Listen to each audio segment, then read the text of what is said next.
Hello friends, তো আজকে আমরা চলে এসেছি নিউ টাউনে। দেখতে পাচ্ছ কতটা ভিড় হয়েছে। প্যান্ডেলটা অপূর্ব সুন্দর হয়েছে। তো তোমরা কমেন্ট করো যে প্যান্ডেলটা কিসের তৈরি। চলো আমরা সামনের দিকে ধীরে ধীরে এগিয়ে যাই। প্যান্ডেলটা ভীষণ সুন্দর হয়েছে, ভিতরটা তো ভীষণ সুন্দর লাগছে। সামনে এগিয়ে গেলে বুঝতেই পারবো যে ভিতরটা কতটা সুন্দর হয়েছে। চলো নিজেও দেখে নিই অ্যান্ড তোমাদেরকেও দেখাই।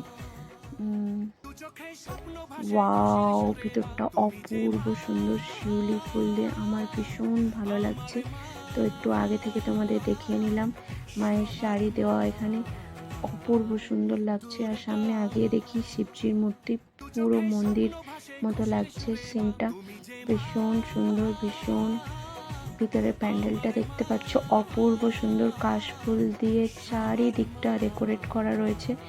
আমার তো ভীষণ ভালো লাগছে। তো সামনে দেখি এই দাদাকে, রেডিও মির্চি 98.3 দাদা, তোমরা হয়তো সবাই চেনো। ভালো লাগলো। আমরা মাকে দেখে নিই। চলো, মায়ের মূর্তিটা ভীষণ সুন্দর হয়েছে, ভীষণ মিষ্টি, ভীষণ কিউট। তোমরা যদি এখানে আসতে চাও তাহলে তাড়াতাড়ি চলে এসো, মিস করো না ফ্রেন্ডস। Thank you friends.